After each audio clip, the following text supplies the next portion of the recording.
The BS Report is a free-flowing conversation that occasionally touches on mature subjects. First of all, This is the BS Report with Bill Simmons. it might be cool, I don't know. And if it's not, I don't care. The BS Report with Bill Simmons. Bill Simmons works for ESPN. He's also named the sports guy, and he writes a comical sports column. He must be a popular dude. The BS Report. It's got a real dirty sound, like a rusty steak knife cutting through a well-aged steak. Now. Here's Bill Simmons.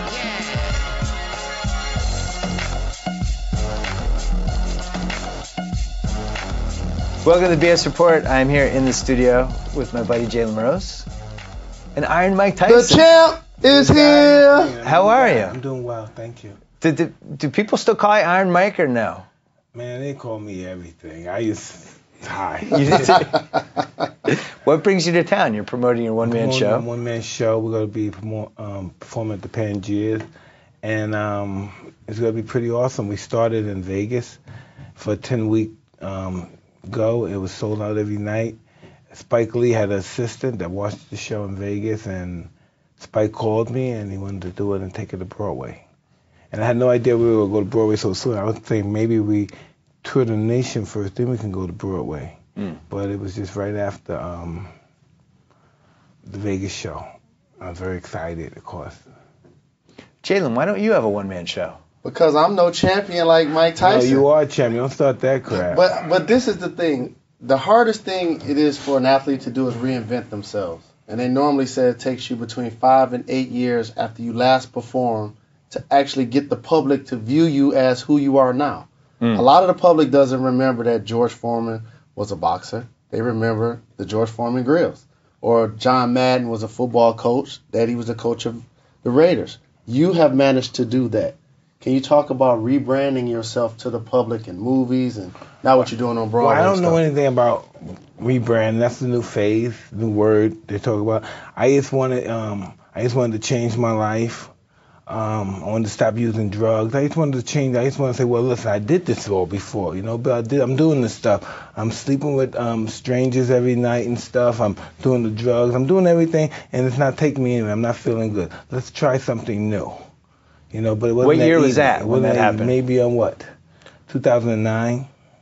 Because when I was working on Kimmel Show when you co-hosted, and you had the medical marijuana with you at that point. Yes. And a couple writers made the mistake, I was not one of them, of going into your dressing room and they were out of commission for like 24 hours because you had like the potent stuff. So those days are over, I'm guessing. Well, every now and then they appear, but we can't blame that. I'm just really happy that I'm not doing cocaine and heroin and stuff. I'm really happy that I'm not drinking anymore. So you were doing heroin at one point? Yeah, I have some issues. Yeah. When was that? What part of the decade? Was that in the mid-2000s? Yes. Really? Yeah. I didn't know it got that bad. I knew a lot of things you don't know about me. Only thing you know about me is what I tell you. Right. Else what other people tell you. But really trust it. Take it from my words, my mouth. So what happened that, you'd retired from boxing? Were you having trouble dealing with post-boxing life, or you're a celebrity at that point? Maybe so. You like to say no because you don't like to think of yourself as in that little corner that this is all I'm about there. But yeah, that's all I did since I was 12 years old. At a real high level. That's all I ever thought about doing. I never thought about doing anything else. I thought about after boxing, maybe I'd die or I'd be working most boxers before me, and I think they never, Gene, Tony, Jack, very few of them, not even a 1% radius, they normally go to drinking what they knew before, hanging around with the guys that weren't good for them, and doing what they did before. It just goes all the way back. You go to that high ascend and then that descend, and that's what happened. And fortunately, I just had I had a lot of luck and I had a good support system. Because even though I was around guys that were just, robbing really into vice and stuff, they were human beings. I never had to worry about food or money, or, and I don't like to say this, but, they took care of me. I never drugs. I never had to pay for anything. I always lived in good hotels, and I just had some interesting friends, that were good hearts that cared about me. Both of you guys were famous early. You were famous when you were 18, Jalen. And you were famous. I remember reading about you in Sports Illustrated. You must have been like 16. Yeah, listen, I was incarcerated when these guys were playing. Would you play 92, 91? Yes, 92 and 93. Oh, yeah, you were in jail. Yeah, 92. I was locked. I was watching your guys play. Watching that. And that's what I was going to talk about, how being a young success story, the youngest heavyweight champion ever. For the people that don't know, that have never seen this man fight, being the heavyweight champion of the world meant something when you carried that title. Yes. Boxing now has had a paradigm shift to where people don't know who the heavyweight champion is anymore. They just know he's Russian. It's just some Russian Well, guy. he's not Russian, he's Ukrainian. Oh, Ukrainian, yeah. That's your point, exactly. Yeah. So, from the drug use to being that success story earlier, can you talk about the pressure that comes with that a lot of people would never have a clue? Well, listen, I'm so anxious. Well, we're on camera too, right? Yeah. You know, Jalen, you know, even now, forget that pressure is unbelievable because we put ourselves there. We want our managers to keep saying, because you want your coach to say nice things like you say about those other guys. Oh, he's the best. It's hard. That's the best guy in the country. It's going to be hard to beat that for it. Kanye's like, wish he said that about me. And that's what it was. I wanted my trainer and everything to say, talk about me like you talk about Joe Louis and Muhammad Ali and all these guys about their character and stuff. And I just wanted to do well. That's all. I didn't have nothing. My parents were in the sex business and stuff. And alcoholic, drug addicts. We were never safe as kids, didn't feel secure, been abused most of our lives until I started getting in trouble and going to institutions. And the whole thing, I didn't want to go back to that stuff. I wanted these white guys cussing them. I never heard a white guy say anything nice about me, but lock me up or kick my ass, a cop or something, or shoot at me. And this guy, I thought he was a pervert because he's saying these wonderful things about me. But as I got older, I realized he was building my confidence. I had low self-esteem. Right. And my whole purpose in life was to make him happy. Win as many championships as possible as a kid, amateurs. You know, the amateurs keep winning, your name keep going up there. And the system goes like that. I don't know how but this is how it normally goes. Mike, if you win this fight, you get this car. Mike, if you win this, you're going to be wealthy. Mike, if you win this amateur championship, I'm going to buy you a jacket. You know, It's always like, you do this, you get rewarded. You do this, you get rewarded. And that's how it was basically a reward system. Did you have, he had cuss. Who did you have, Jalen, when you were growing up? Perry Watson, he mentioned my high school coach was also the guidance counselor at my high school. He's still a father figure for me today. Yeah. That was the person that represented that in life for me in basketball. You get in the gym, you take care of your academics, you have a chance to take your family out of the situation. Oh, same thing. He said, listen, if you listen to me, people will carry your mother bag. She'll never carry another piece of luggage or bag or nothing again. That's and I like that because I was always bullied in my neighborhood, and my parents, we didn't have respect. You know, till people started seeing me fighting as an amateur on television. Yeah. Then all the people that used to bully me and try to rob me, they wanted to be my saviors and protect me and my friends now. That's just how it turns out, you know? You and I are basically the same age, and I was there for literally every step of your career. I mean, I remember watching you on ESPN and all the different, the weird cable channels, all this stuff. And, you know, I feel like I have a lot of opinions on your career. One of them is that when Cuss died, if Cuss doesn't die, all right, you tell me, if Cuss doesn't die, how does your career turn out differently? Let's say he lasts another 10 years. Wow, that would have been interesting. You know, we would have had a lot of enemies. You know, Cuss had a lot of enemies. There's a lot of things people don't know about Cuss. Cuss was in exile when he met me. You know, the boxing world was laughing at him, calling him a weirdo. They really did a number on him. So he was in exile. And he was in the Catskills, right? Yeah. And he was training fighters, but all of a sudden I came at 12 years old, and the first day he saw me fight, he said, "This is the one. This is I swear to God, this is what I don't understand in my life. This old white fucking guy.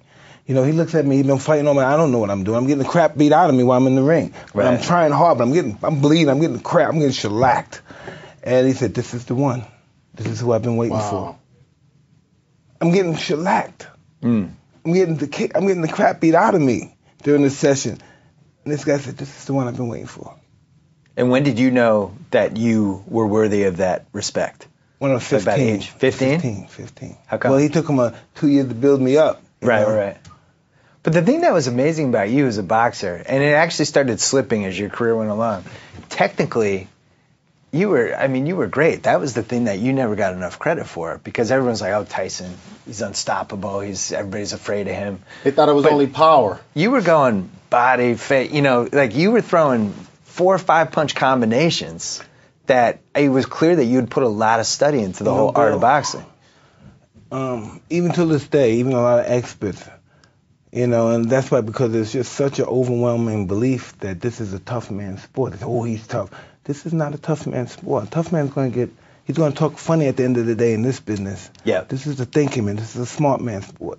The guy that wins the most at the apex of this game is the smartest fighter. It looks like he's the strongest because he knocks you out, he beats you. He's the smartest. You only win because you're the smartest. You only reach that level where Floyd and those guys at because you're smarter, not because you're tougher or stronger, because you're smarter. And that's why, like, when you lost to Douglas, and there were a lot of reasons you lost to Douglas, but you weren't fighting the way you used to fight. Like, you were just headhunting. You were going for a knockout. You were just trying to punch him in the head, knock him out. I thought I was the guard. I even thought I was a guard. But, those things that happen, that's because something bigger was happening up there. Right. And sometimes you say, oh, this is me and something. So you can never feel sorry for yourself. Because I'm one of those guys that feel sorry for others. No, because it's happened for a reason. We're just here as pawns, and things happen for a reason, and we get perspective and we get personal about it and say, why me, and feel sorry for ourselves. It's ordained. Everything that's happened is ordained. Jalen, how old were you when he beat Spinks? That was 88. I was 15. Did you see that fight? I 100% saw that fight. Because I think the Spinks fight and the Douglas fight, to me, are two. Not only do I remember watching them, I remember where I was. I remember everybody who was in the room with me, and just everything. Like, those were two. I don't think boxing has experiences like that anymore. I want to give you an anecdote. Just watching this man enter the ring with his black boots on, with no socks, no robe. That was as raw as it got. And I wanted to harness that as a basketball player. Yeah. And a couple of years later, that was one of the things that helped feed the black shoes. Oh, the Fab Five. Interesting. Mike Tyson was the first person that was away from the norm. And he still was a badass. That's what made him great to us. So you had the Bad Boy Pistons, and you had Tyson. And those were the two influences heading into the Fab Five. No doubt about it. Interesting. That's so interesting he said about the Pistons, because when I think about when Isaiah and those guys were playing, and it has nothing to do, and this is where it almost contradicts what I say, it had nothing to do, it doesn't even look like it just looked like it was full fear, force, and intimidation. Yes. But that's part of an art too. Yes, it is. That's an art too. A lot of people, when you're an intimidating factor, like the basics, they don't like you because you're intimidating, you're scary, you're threatening, but that's an art too. Somebody's got to do it. Somebody's got to do it. And even in the finesse sport like golf, they said one of the greatest things about a Tiger Woods is that when they see him on the back nine and he's still in the running, a lot of people get intimidated. Yes. Imagine if you're in the ring with the person and you got to exchange blows with them. But this is also what's dangerous about that particular art of intimidation. This is the only thing, but it's very rare. That's why that art is so successful to intimidation, that you could intimidate a guy to kick your ass. He gets so scared he kicks your ass. Oh, he outplays you. Almost like you're cornering a dog and he just... Yes, so he out-golf you, out-tennis you. Yeah. Fear is a factor that, God, if it's... Man, some guys, what do they call it? We always say in boxing, don't ever let a coward get brave. If a coward get brave, it's going to be so hard to stop him. So... they do that in basketball too? Absolutely. He's a coward and shooting, hitting things he never hit in his life. Nobody said they don't even think he's the same player. Who is he? Correct. And that's why a lot of older players don't like some of the way that today's game is being officiated. Because the game used to be more physical. Like, if you wanted to go against a top player back then and he was really kicking your butt, you could hard foul him. And it'd just be... go to the line, make 2 free throws. Now all of a sudden you get villainized. It's a flagrant foul. It's a technical foul. The reason that is because we're trying to change the atmosphere of the society we live in. We have to be more moral consciousness. Well, we're making everybody wimps. Is what we're doing. We're not making. We're making them pretty moral conscious. Because you have to really. Our sports dictate our society. When you see a guy like Mike Tyson biting people, you're the you and everybody else. Then that gives society a right. Well, he did. I can do it too. Yeah. So it's all about how we dictate our morals in our life, how the rest of the people coming after us are going to dictate. There's always going to be one that diverts and stuff, but that's just how it is. I realize that the way the guys... So it seems like you realize that now. Yeah. But when you were in the moment. I wanted to be like Roberto Duran. I wanted to tell people grab my crotch and bite and just. I wanted to be defiant, but that's because of my lifestyle. So Duran was your big influence. Oh, that's interesting. Yeah, I never could be Ali because Ali was always beautiful and tall, and I thought I was always smart and and ugly. I hated Duran so much when he beat Leonard. I went closed circuit for that. That's the only, in Montreal. I was near tears. I was so upset. That fight turned me out. That fight's the first. I never felt a feeling like that since. Because you're rooting for Duran? But the fight. That was a war. He's throwing Sugar Ray Leonard's throwing hydrogen bombs. Oh yeah. At his head, and Duran is like a ballerina. Boom, boom, boom. It's just beautiful movement. I said, whoa. And then at the end of the fight, Leonard comes in for the thing. Duran's like, don't get away from me. Like, put your hands down. I was so mad. I hated Duran. That's what it is. See, that's what he won. That's almost like a great performance. He controlled your emotions. Yeah. You don't even know this guy, but he's pissed off at him. That's a great performer. It was. Controlling our emotions and stuff. And then, so did you see the second fight when he quit? I went there. I was like, oh, because that's my mentor Cuss said he'll never do it again. He'll never be able to raise to that level again. Really?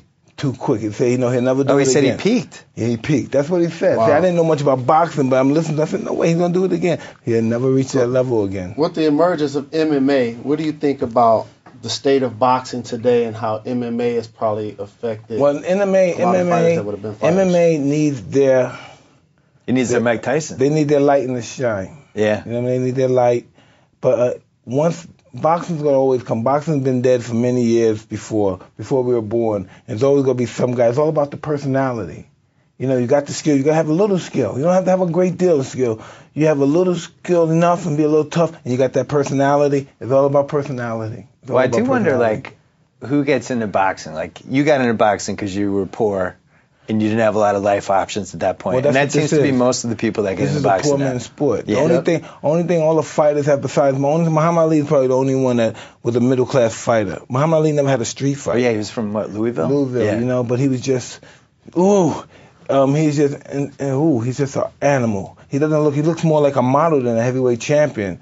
But man, he's just a ferocious animal. You got to kill him to beat him. Right. When he's tight, when he's right on top of his game, you got to kill him. If he got anything left, he's going to come with you. You got to kill him. He doesn't want to lose. I never met anybody like that. Losing means everything. Winning means everything. Everybody thinks winning means everything till they're ready to die for that W. Then it doesn't mean that much to him no more. But with him, it means it to the end. You got to kill him to beat him. Well, think how many rounds he fought after his prime. You're talking about like from 1970, probably the second Frazier fight on. Probably fought 250 rounds at that point. He fought too many fights after he fought Way too many fights. Yeah. Right. He should have retired after Foreman. That should have been it. And then he had like another 150 rounds, I think. He's just a pure pedigree fighter. Yeah. They're gonna fight till they die. You gotta make sure you gotta let them know I got nuts. That's what happened for Holmes. And you gotta beat me till I die. You gotta beat me till I know they're not gonna stop by saying no, you're too old. And you had a couple of those. Yeah, you gotta prove them. And that's what I wanted to ask, how we both have had to deal with this when you have to give it up, when you know that it's time to retire. A lot of times athletes stay too long. A lot of times athletes don't know when they're able to retire. Most people can't write their ending to be storybook. Can you talk about that part of Well, nobody really knows what the ending is. We don't know what God has in store for us. We don't know what our ending will truly be. But we know that we have to, it's going to become a time in our life when this is over. And then we got to, because we're not living a normal life on the normal rules. We have to grow up after this. This is all our childhood enjoying. We could be 30, but we're having fun. We're still having fun at 40. We're doing this childish stuff. Then time comes, we have to grow up. We may get hurt. We have to grow up. Now we have to start living in a society where all the rules and laws apply to us as well. Well, the difference with you is in basketball, and we've talked about this before, basketball players always think, like I did a podcast with Antoine Walker, and he's still mad about how his last Memphis year left. He feels like he could have played. The coach didn't play him. You kind of feel the same way with your last Phoenix year. In Mike's case, people kept offering you money to fight. And, I mean, I'm sure that even like your last couple, you were getting a few million to do those fights, right? And after a while, you're like, I know I shouldn't do this. I'm going to get probably beaten up. I'm shot as a fighter, but here's this check. No, I was still offer, even after I lost I was still offer like $100 million to fight people and stuff. But I said, I'm not going to do this to the sport of myself. Right. I wanted to continue like this, that people respecting me and not seeing me all cut up or talking like I have a jigsaw puzzle in my mouth. Right. So I just don't want that. That could still happen as time progressed. I just don't want that. I've seen Well, a you lot only of got good beaten fights. up. How many fights did you really take some? Probably 2 fights. 2 fights. Which ones? Holyfield, one Holyfield fight and one Lennox Lewis fight. No, Bust 3 and Buster Douglas. What about, was there a Razor Ruddock fight? Yeah, well, he beat me up too. I forget, I'm only talking about the fights I won, but I got beat up in that fight too. There's a couple in the mid-'90s that were like sneaky good fights. I shouldn't have fought that guy a second time, because after I fought him a second time, something wasn't right. Right. When you came out of jail versus when you went into jail, like how much atrophy was there as a fighter? Nothing left. Nothing left after jail? Couldn't beat a real tough pro. Yeah. Couldn't beat a real tough pro. So at what point did you feel it slipping away when you were in prison?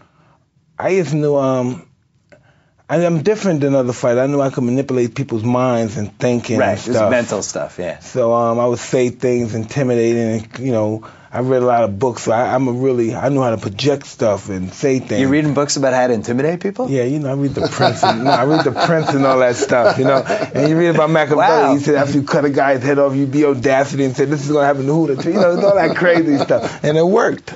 It worked. It's funny. Jalen, we played pickup hoops on Sunday. Jalen was doing this to the guys we were paying. Yeah, I talked. He's up for a reason. He's up for a reason. Yes, it was a indeed. benevolent trash. And I have to thank Mike, because I've actually been to Mike's Vegas house back in the day when Mike was really champagning and campaigning. Yes. And I appreciate you allowing me to be a fly on the wall at your beautiful home. No, that's just good stuff. This is what I learned. They don't do this no more now. They're so afraid of lawsuits. They even tell me this. When, you're a big star, right? And all of a sudden you may see some kid just hanging on the corner looking at you. What you doing, shit? What's your name? Oh, man, you with us now. Yep. They would never do that now. Yes, indeed. A lot of guys just take me. They don't know me. I could have done went in this soul story, the lawsuit, but it wasn't all cameras back in the 80s and stuff. People were just people. You see Milton Berle, George Burns. These guys are just these are superstars, megastars. They just walking the streets. Right. Just hanging out, walking the streets. No bodyguards or anything. The time has changed now. It's too many cameras, you used to see Stallone with no bodyguard, just walking the streets in the 80s. Everybody just hanging out, respecting, celebrities fighting in the streets. It's just everything became too polarized now with press and everything. Everybody's selling each other's hearts, and nobody's anybody's friend. Everybody's trying to get ahead, and we need more love and consideration than money and power. Everybody wants to be the main guy, because that camera right here, this is a narcotic. This is worse than cocaine and heroin right here. Person that kill you to get a better shot. Now I know you know. Let me get in the video. Photo bombing, everything. Peep this. Peep this. So one guy might have pushed one of our street friends out of the way. And said, all right, wait till I see you around the way now. You played me like that? All right, wait till I see you around the way. I know you know that one. Yes, indeed. Oh, you played me? Okay. All right. That's all stuff. Oh, you played me? Okay. It's like that, huh? All right. Wait till you get around the way. I'll at you. Okay. Can't get in the picture, huh? The other thing that was happening, you're rising to prominence, and the whole hip-hop world's taking off at the same time. We actually did a 30 for 30, a little bit about this with the night you fought in Vegas and Tupac died the same night, but were those guys attaching themselves to you as that was going? No. This is how it goes. Listen, before it was hip hop, it was just guys that normally either they were street guys that were hustling, pickpocketing, robbing houses and stuff. And then we bought turntables, equipment, and we brought them outside. And we started playing, and normally it was just like a hustle. It's like a normally, that's the guys that don't have much but rob and steal and stuff. They normally had all that stuff in the street. Break dancing and battling. Some of the toughest street thugs was dancers. So this trips me out that you see these guys now, they talking stuff. This day, 20 years ago, this is how we're going to go. Take it like 20 years ago, right? 20, 25 years ago. Your top 10 rappers, all of them shot somebody that had been shot. The top 10, they put a shot. Shot somebody. Right. Now rappers, let's say 95% of them look like boy bands. Yeah. You look at rappers, they think they look like boy bands. They look like they should be with a boy band. They're singing songs, and which is great. I like the stuff too. I mean, you see the difference. Within 20 years, your top rapper was a felon murderer, a violent individual. Or exposed to it. Yeah. Like one of my favorite rappers is KRS-One. His first album was Criminal Minded. What a beautiful guy, too. Right, Beautiful exactly. person. He has a temple of hip-hop. He's a lyricist. He's one of the greatest of all time. His partner, brother, friend, Scholar Rock DJ was tragically killed. I knew Scott. Right? And his next album was My Philosophy, because he felt like he's going to use that death as a sacrifice to teach through hip-hop. Exactly what Mike was saying.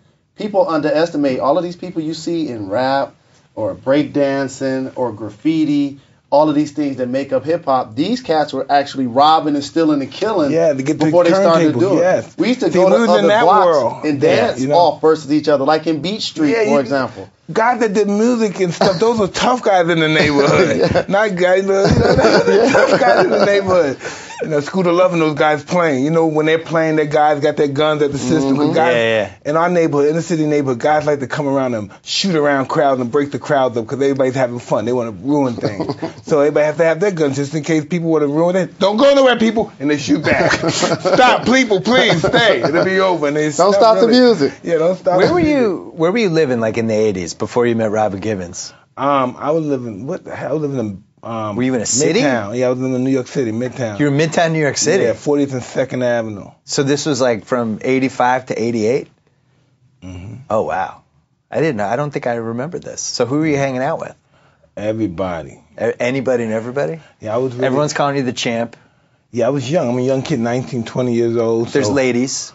Yeah, a lot of ladies. Cause I didn't have any when I was younger. Yeah. So money makes you look better, Bill. No. Yeah. So does the championship belt. No, I don't know anything about women that much. Yeah. You would think I would because of my mother and father in their line of business, but I'm just disastrous sometimes in relationships. This is all new to me, this stuff. But it all happened too young for me. I didn't really. It was overwhelming. So when did you meet? How old were you when you met Robin Givens? 21, 20. Oof. And she was beautiful. Yeah, well, I don't know. Beauty has a lot more to do. She's great looking. Good. Robin Givens is great looking. I mean, she was a little bit older than you too, right? No, 2 years. 2 years older? Yeah.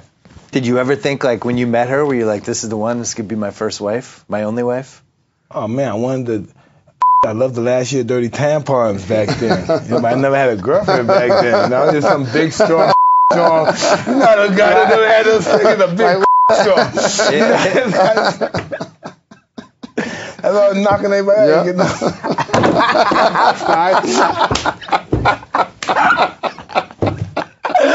I never had no girls and stuff. I'm sorry. Oh, man, you got a napkin. No, we got it. Don't even worry about it. It's the man cave, bro. Don't even worry about it. I never had girls. That's why, even now, I never really, me and my mother never had a relationship. I see my mother with a lot of men, so when you see the biggest woman figure in life in that, you have a funny feeling, with women. You don't have a good, you don't have a good respect for women. You and Robin were a strange match, though. I mean, you did not have similar backgrounds. No, I never understood people having similar backgrounds. It took similar backgrounds to get along. I never knew that. Opposites attract. They say that in relationships. Yeah. All right. I didn't know anything about women or nothing. I just thought, I didn't know. I said no. I know something naive, and people may look at me and say, you're smug.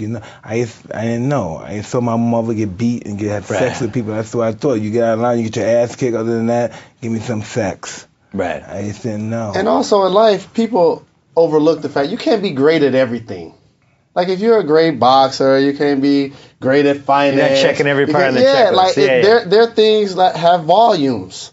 Like when you're looking at an EQ when you're listening to music. So I understand what you mean because when you get money, people look at you different. You don't have to change. I get it. Yes. No, I get it. I mean, plus you have a lot of people who are trying to be your friends. You don't know what they're... Yeah, Don King was a perfect example. And you want them to be your friends because you never had friends before. But Don King was somebody who probably sniffed you out and was like, I'm going to be a father figure to this guy. And meanwhile, he's stealing from you left and right. Well, he's not the only guy, though. He's just the one that's more prominent. You can see him. Yeah. When you're the champ of the world and you're the man playing ball with the Fab Five, it's almost impossible that somebody will ever love you. And it's not their fault. You think that? Yeah, absolutely. Absolutely. I agree with that? That's... You mean love you for who you are? He might not want to believe, but it's almost impossible. That's close to being that's close to being true based on. I was fortunate that the support group that he talked about lacking with his mom at home and stuff like that, I had that. Yeah. I have brothers and sisters that love me. I have uncles and cousins and a family structure that loves me. And you also played a team sport. That helped propel me and prepare me for the ups and downs I had to deal with. So when I got to college, I did and said a lot of dumb things, but I wasn't a professional basically like he was at 15. Like, you're not even old enough to drive. I know. And all of a sudden, you have so many different people coming at you trying to figure out how they can angle to get next to you, to get in your pocket. And one thing, you want friend. No, that's the only thing. You want. I realize when you're a young kid, you have good self-esteem. You want to be used. You want to be used for something, even if it's being misused. You just want to be used. Like when you see women or children, when they have that Stockholm syndrome stuff. These are people that have been abused and they fall in love with their captors, or they start to sympathize with their captors because something about them feel that they're useless and that this is what they deserve. I always thought with you, I thought that one of the things that was so interesting about you, just watching as a fan, you always seemed to know what was going on with you as it was happening. Most people don't realize it till after. You had a self-awareness that I feel like just about no athlete has. Like, even you realized pretty early on you were basically Tony Montana to a lot of sports fans. You were like, all right, I'm the bad guy. Say hello to the bad guy. Here I am. I always wanted to you be kind of that embraced guy. it. Because I was always the punk. Everybody abused me and picked on me. Right. That's weird when you look at me now, right? That maybe I was talking to the guys that picked on me other than really than the fighters. Right. Because I always hated that feeling. I never wanted that feeling to happen again with people with physically, do this, take your shoes off, take this off. Never again. I didn't want that to happen no more. Because I don't feel like at any point in your career you were ever trying to be something that you weren't. No, I like being. Do you agree with that? I totally agree. That's what I loved about the champ. And people underestimate how prevalent bullying is in our society. Yeah. It happens on social media. And one of the reasons, and I joke about this, and I'm wearing my mustache right now, is because the first time I cut it, because I can't grow a beard at 40 years old, people were all over my case, calling me a pedophile, saying I look like a rapist, like calling me names, literally. And I'm like, wait a minute, I'm taking verbal abuse for this. Yeah, I remember when I was young, when they called me broke, I was. When they called me skinny, I was. Bad teeth, bad skin, I had all of that. Yeah. So those are the things kids tease me about. So that's why he discusses being bullied, and now I'm the champ. Like, I'm the physical specimen. I remember how you tried to play me. And he used that as motivation for his greatness. Absolutely. No doubt. Yeah, absolutely. I think most people, especially from the inner city, most of us, we succeed from our shame.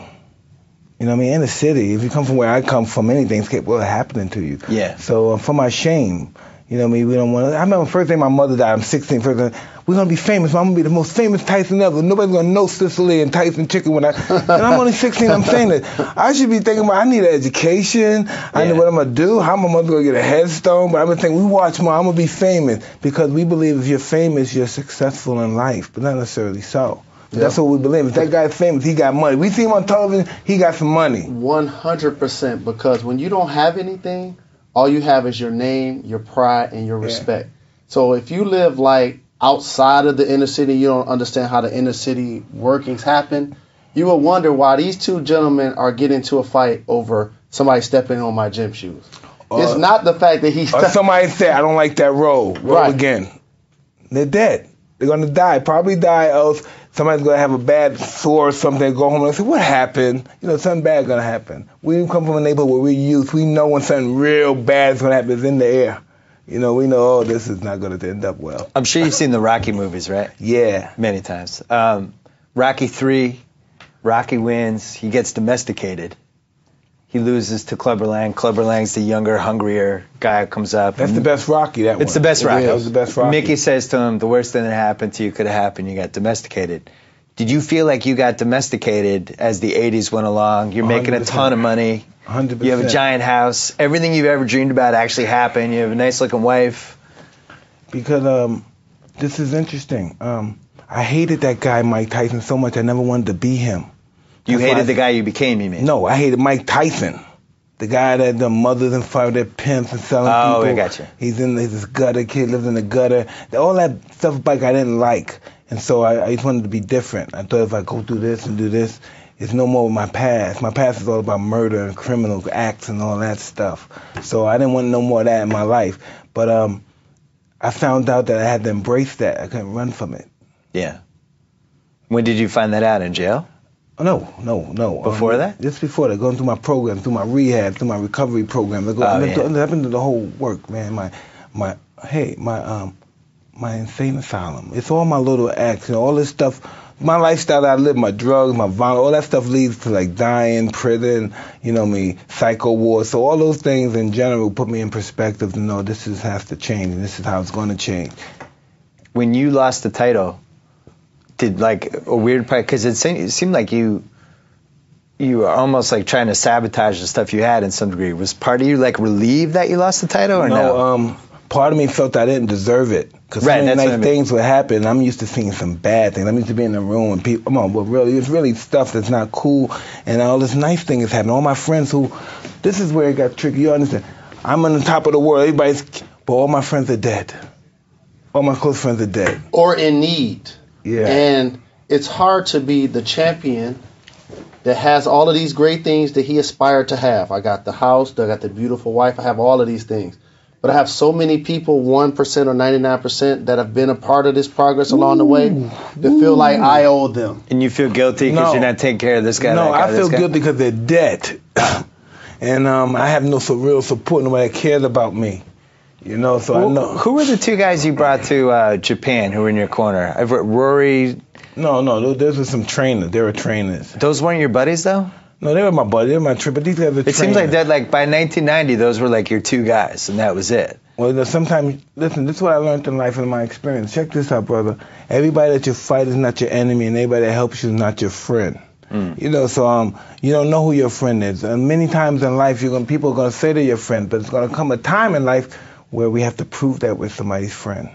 Me, the guy or the woman, whoever I think is my friend, we have to prove it. And then that's when we know our friend. Jalen, I'm going to prove it to you at some point. That leads I'm going to prove my friendship to you. I'll bury a body if you need it. No, that's not a friend. Trust me. If you got to kill somebody, he's not your friend. You don't want him for a friend. But that leads to the term where almost like somebody will bring flowers to your funeral, but don't bring you soup when you're sick. Yeah. That's what a friend does. It doesn't allow the situation to get tragic. Yes. When a friend sees you doing bad, he don't ask you you're doing bad. He sees it. He takes care of the situation. He don't say you need some money. He sees you need money. He sees you don't look like you used to look. Right. Yes, you need something. The guy has too much pride to ask for money. Don't make him cut his balls off. This is what people do. Well, I loaned him money. That makes him a big shot. In our society, if we put down somebody, that makes us bigger. And that's just the way it is now. Nobody. Sounds like the worst thing that happened to him was if you'd been in a team sport, I think that would have been a lot better for you. In individual sport, you're just by yourself. It's just you against everybody. Not who I am as a person. You don't think that would have worked? When I met Cuts, that was my first introduction to narcissism. So I wanted to be by myself. Oh, so you wanted an individual sport? Yeah. 100%. So you could have done tennis, golf, or boxing? No, this is what I want to do, boxing. That's all I ever thought I could Tennis do. would have been interesting. No, I wanted to box. Boxing was, I was too insecure. I got picked on. I wanted to box. I wanted people to know I was tough. Right. And don't with me. What do you miss the most about boxing? Nothing. Nothing at all? No. Not even coming out, hearing the crowd cheer for you, all that stuff? That caused me. I was too much of a Neanderthal. I couldn't have the life that I have now if I was still that guy. I had to be that guy to be the person I needed to be. Now I'm this guy to be the person I need to be. And I know it's knocking on the door. I want to ask a funny question. Because I read somewhere when you initially got your tattoo that you were going to get a mask. Are you planning on finishing the other side? Well, I don't know. If I stay married, yeah. If I stay married, no. If I don't get married, then I'm gonna mask up.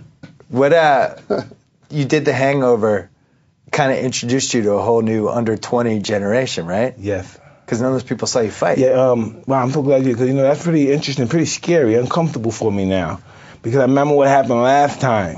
And I have to always be on top of my P's and Q's. Yeah. That's why I just don't want to get caught up, because it's easy to get caught up with a woman. I might, if everything's going well, like my life now, everything's going well, so how could a line be bad? That's how my mind works. This shit is beautiful. Why can I do a drink or do a line? Because this is great. How can this shit be bad? I got all these people saying this is great. So every time I feel, this is my mind works. This is how my sick mind works. So when good things start happening to me, I get defensive. I say, whoa, is this the devil again? Because you start seeing people you haven't seen, then you start getting money, then you see people you've seen when you had money last time. Yes, indeed. That happens to you too. Absolutely. You don't see them, I got money again. You see these people. Imagine this. You say, wait, you're happy to see him, but you say, oh, why haven't I seen him? I have to share this dynamic. And I know he got to go, but I have to say this before he goes. And thank you for taking the time, Champ. How about, and I joke about this all the time, how about this? There are people that are walking this earth that are actually upset at you, mad at you, that you tried to feed, that you tried to take care of, that you've given hundreds and thousands of dollars to? How does that make you feel? I have to ask somebody because I feel like that too. This is the deal. This is interesting. Don't matter how much money you give them, they won't be sad. If you had a Ford and you gave him your Rolls Royce, that's not cool. He wants to be you. He wants your Ford. He wants your life. He wants your wife. You can have olive oil, and this guy can have Beyonce. You know, I want olive oil because it's your wife. You know, that's just what it is. That's the mentality. People are not happy with who they are, and they can have more money, more success, more looks, everything, but it's just enviness. That's what it's called, enviness. Enviness, jealousy is wanting to have what you have, but enviness is wanting to be you. Mike Tyson, will you come back and hang out with us again? Yeah, man. This was fun, right? We'll watch some clips. Yeah, it'll be good. Put something up in the air. Come back. Come back. Next time you're in LA, come back. It'll be fun. You're welcome. Thank you, Mr. Champ. Really Appreciate the love, Champ. All love. This was great. Thank you. So I get to sign off. Whoa. Thank you for downloading the BS Report with Bill Simmons. Too much fun. Check out more podcasts at the iTunes Music Store or at PodCenter at ESPNRadio.com. Peace out.